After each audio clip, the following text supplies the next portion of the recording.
What's up guys? Last week we picked up a GT4 RS and reviewed it on the street. Then we got it all set for our track day race at Thunderhill between that and our track built GT4. But Griffin and I realized we have to find a 992 GT3 to race against those other two. So we hit up Rennlist and we found our guy Steve, aka Captain P. He has a sick 992 GT3 in PTS Club Blau, and it's a manual. So we met up with him and his buddy Andy for a Sunday drive. We drove the GT3, he drove the GT4 RS. It was awesome. But best of all, he's gonna let us drive it on the track at Thunderhill so Griffin and I can finally race each other in two comparable cars, a GT4 RS and GT3. So subscribe to see that video coming up next week, and until then, enjoy this GT3 street review.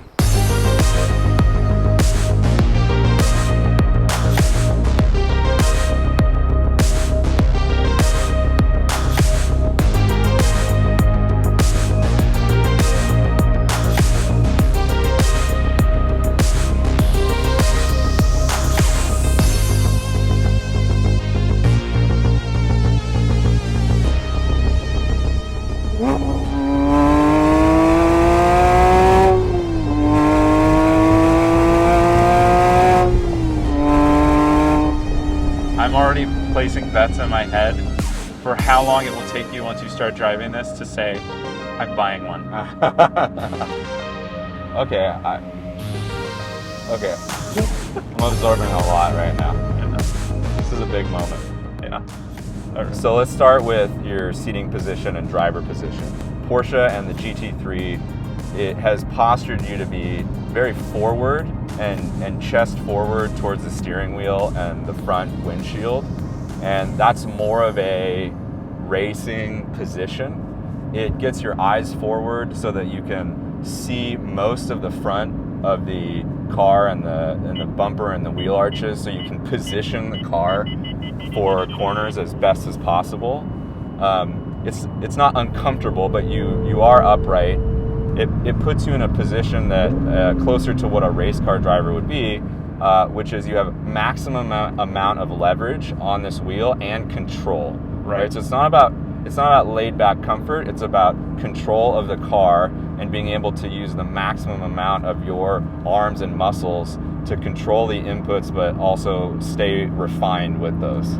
If a car gives you the option to relax, you will. Right. That's not a good idea in this car. No. There's so much feedback coming through the steering wheel, and it's has such like sharp inputs that if you relax, you could actually hurt yourself or the car, because it's going to throw you off. So like, it's almost encouraging you to never let go of 9 and 3. Yeah. It's electronic steering. Porsche's electronic steering is really good.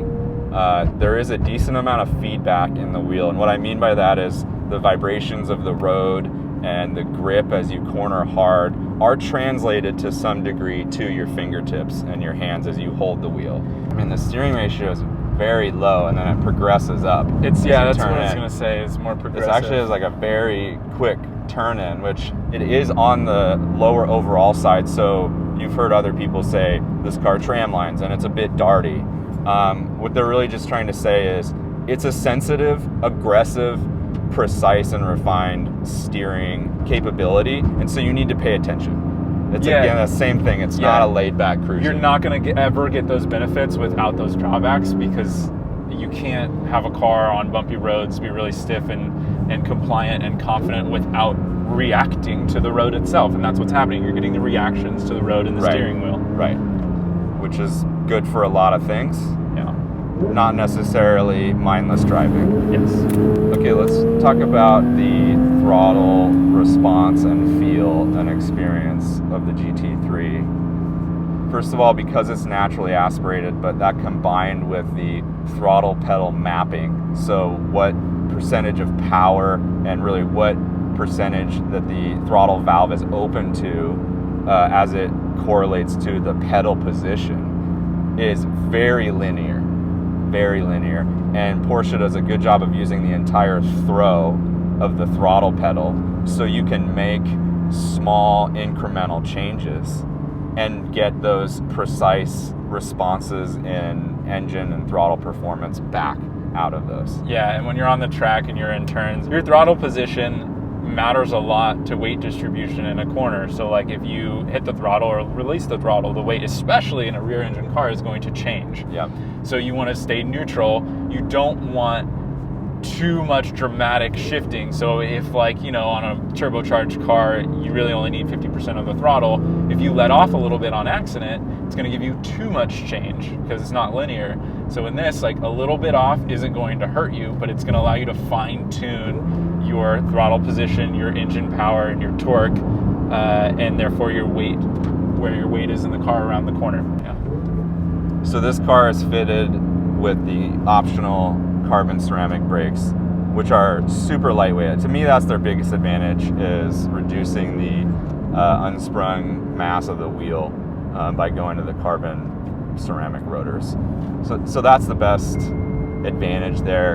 And what I'll say about the performance of these is they're you can feel everything throughout the braking pedal push. I mean, it's some brake pads you just push and it feels dead, like you're not sure where you are within the throw of the brake pedal and how much force you're actually putting on the rotor with the calipers. And the carbon ceramic brakes, you feel the entire range. You know, you can very well estimate where you need to be before you get into ABS. It's not too hard to brake, it's not touchy, it's not too easy, right? You have this initial 20% of the push where it eases you into braking, so you can be very refined with it, and then it progresses through there nicely. So it's actually nice on the road and on the track.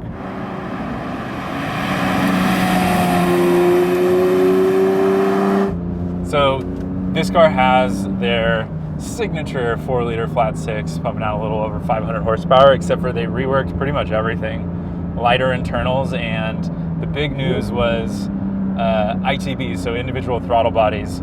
So basically they're able to tune airflow faster to each cylinder, and that allows for quicker throttle response. Because of that and the internals, it just is quick revving, lighter, and yeah, you can really feel it in the throttle response and the kind of adjustability in the pedal and everything. It's pretty torquey, but then the torque is really high in the rev range, so you're not like coming out of a corner and hitting it and losing control of the back end too much because the power's building like boost or something like that. It's pretty manageable, but it does really hit hard, and you're going to spend, when you're on the track or driving fast, you're going to spend most of your time in those high RPMs where that power is anyway, so you're gonna feel it, and it feels like plenty for a car that is so competent handling wise. So it's enough for me for sure. Most manufacturers will take race cars and then take the good parts and put them in their street cars. Right. Porsche actually develops their street cars, or their GT cars, like the GT3 specifically, from the ground up with the cup car in mind, because they make the cup car or the race cars after the street car, which means the street car has to be that good as a track built basically race car that they can just make some improvements to make the race car out of it. That is backwards and says so much about what their intention is when they're building this car and why it's so goddamn good.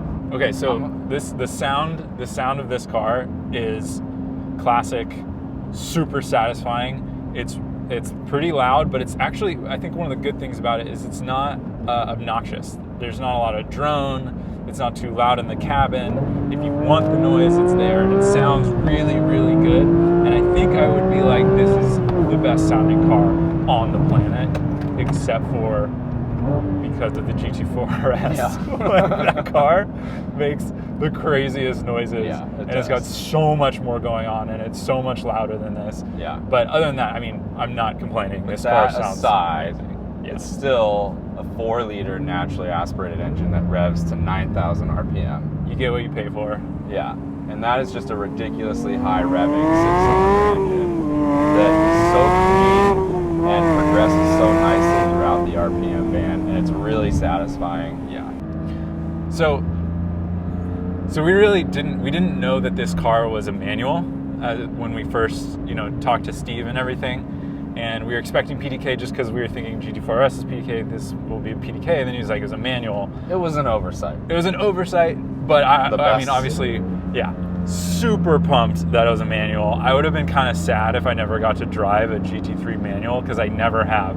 So my expectations were like, this is one of the best manuals ever on the planet. The shifter in the gate is like perfect. Yeah. That's how people say it. My actual feel, or no negative comments here, is that it's incredibly smooth. It's very good, very like short shifting, but I thought it would be a little bit more mechanical. I thought it would be a little bit noisier, like clickety clackety, you know? But it's actually kind of muted and soft in its soft gait. and It's light. tight. It's tight though. Yeah. It's light. It's Yes. very light and very fast. Yes. Both the gear shifting through the gate and the clutch pedal throw, the engagement window, and the whole system has a very symbiotic relationship that screams fast motorsport, light and refined, and you got to just feather everything. And once you figure that out, it's awesome. Once you figure that out, I gotta say though, like I honestly think this is one of the easiest clutches I've ever driven in my life. Totally. It's super easy. All right, so let's talk about handling and grip and road feel in this car. You want to talk about grip? I want to talk about grip. You want to talk about grip? No, this car is ridiculous, dude. It's ridiculous. I've never felt anything like this.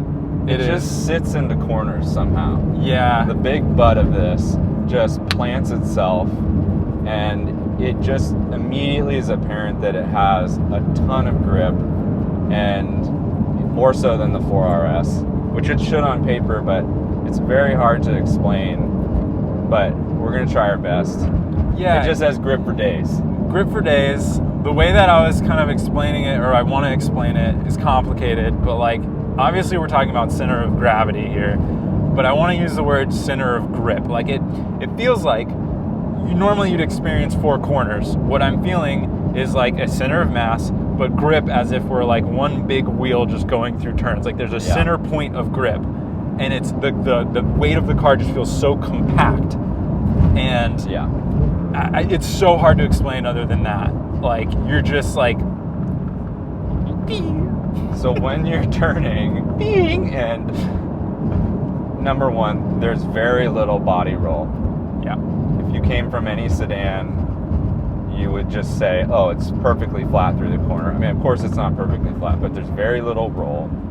And when you turn to the left, your rear right side and your rear front are doing all of the gripping, right? And it just sits into it.